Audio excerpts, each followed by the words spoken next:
आहेत अमरचंद काका आणि त्यांना पाठिंबा देण्यासाठी तुम्ही आलात. काय सांगाल? काय प्रश्न आहे पाण्याचा? खरं तर ह्याच मागणीसाठी जे धोंडबा आंदोलन झालं होतं 18 फेब्रुवारीला, आणि त्यावेळेस आम्हाला तसं आश्वासन दिलं होतं की सिडको येथील 200 व्यासाच्या टॅपिंगचं जे आहे ते त्याचा डाया वाढवून 300 मीटर पर्यंत करण्यात येईल, पाण्याचा स्रोत वाढवण्यात येईल.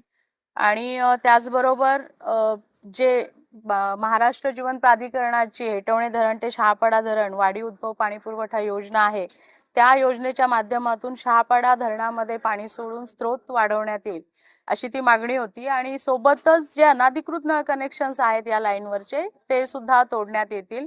पण आज म्हणजे महिना होऊन गेला, साधारण 1-1.25 महिना व्हायला आला, तरी सुद्धा ह्यातली एकही बाब झालेली नाहीये. शिर्कीच्या ग्रामस्थांनी, शिर्की चाळीवरच्या ग्रामस्थांनी आंदोलन केल्यानंतर तिथले काही कनेक्शन सोडले, पण जी मेन लाईन आहे हेटवण्यापासून शहापाड्यापर्यंत आलेली त्याच्यावरचे अनाधिकृत नळ कनेक्शन अजून तोडलेले नाहीयेत. दुसरा मुद्दा आहे, सिडकोने अजून मंजुरी दिलेली नाहीये. आपला जो पाईप आहे हा 300 व्यासाचा आहे आणि तिथे जी जोडणी दिली आहे, त्यांनी जे होल मारलेले आहे सिडकोच्या पाईपला, ते 200 व्यासाचे आहे. ते जर 300चं केलं तर आपल्याला पाणी जास्त मिळेल आणि आपली गरज आहे ती भागवण्यासाठी आपल्याला प्रयत्न करता येतील. पण सिडको त्याला मंजुरी देत नाहीये, ही अत्यंत दुर्दैवी बाब आहे. अशा परिस्थितीमध्ये सुद्धा म्हणजे आपल्या हक्काचं पाणी हेटवण्याचं सिडको घेतीये, पण गरज असताना मात्र आपल्याला सहकार्य करत नाहीये, ही अत्यंत दुर्दैवी आणि निषेधात्मक बाब आहे. इथली प्रशासकीय यंत्रणा वारंवार सिडकोला पत्रव्यवहार करतीये, तरी सुद्धा सिडकोने अजूनही ती मंजुरी दिलेली नाहीये. दुसरीकडे जलबोगद्याच्या माध्यमातून जे भेटवण्याचं पाणी नवी मुंबईला नेलं जातंय, त्यासाठी मात्र आपले लोकप्रतिनिधी 100% सहकार्य सिडकोला करतायत, ही सुद्धा तितकीच निषेधार्ह बाब आहे. कारण सिडकोचा कान कोणी पिळायचा हा खरा इथे प्रश्न आहे.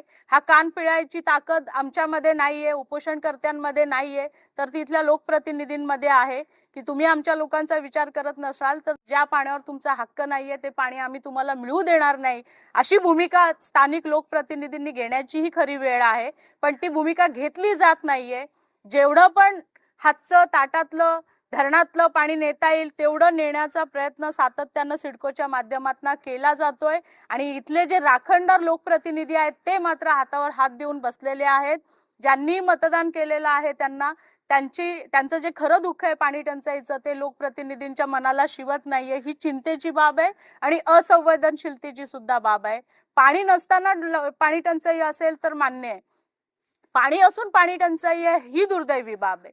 त्याच्यामुळे हा विचार आता इथल्या लोकप्रतिनिधींनी केला पाहिजे, संवेदनशीलपणे या प्रश्नाकडे बघितलं पाहिजे आणि वेळीच सिडकोचा कान सुद्धा पिळण्याचं काम केलं पाहिजे. महाराष्ट्र जीवन प्राधिकरणाचा कान पिळण्याचं काम केलं पाहिजे की हे धरणात पाणी कधी पडणार आहे, योजनेचं काम पूर्ण झालेलं आहे, मग शहापाड्याचा स्रोत का वाढला नाही. जी आपली जलजीवन मिशन अभियान, जे हर घर जल हर घर नल जी योजना झाली 2023ला, त्याची जी शेवटची मीटिंग झाली होती 12 ऑक्टोबर 2025, त्या मीटिंगमध्ये जिल्ह्याभरातल्या सगळ्या योजनांचा आढावा मांडण्यात आला.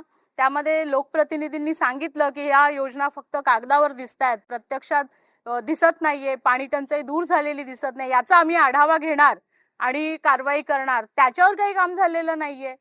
जर या योजना बघितल्या तर सगळ्या 50% पेक्षा जास्त योजना अपूर्ण आहेत. प्रत्येक योजनाची कामाची मुदत संपलेली आहे, मुदतवाढ मागितली जाते. नक्की काय प्रश्न आहे?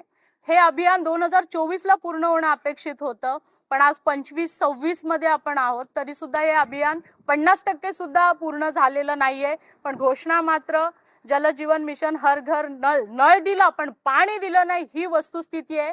शासनाने याचा विचार करावा आणि जे काही त्याच्या मागचं जे क्रेडिट त्यांनी ह्या निवडणुकांमध्ये घेतलं त्याचे खरंच ते हकदार होते का, याचाही शासनाने विचार केला पाहिजे.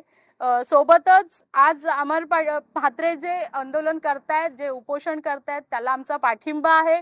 त्यांनी केलेल्या ज्या मागण्या आहेत आणि त्यांना दिलेलं जे आश्वासन आहे, हेच आश्वासन धोंडबा आंदोलनाच्या वेळेस दिलेलं आहे. पूर्तता का होत नाहीये ह्याची उत्तर अधिकारी वर्गाने दिली पाहिजे. स्पष्टपणे ते कागदावर आणलं पाहिजे. का शहापाड्यात पाणी पडलं नाही, का सिडको मंजुरी देत नाही, की सिडकोला ती द्यायचीच नाही, की शहापाड्यात पाणी टाकायचंच नाही, ह्या सगळ्या प्रश्नांची स्पष्ट भूमिका आणि उत्तरं मिळणं अपेक्षित आहे.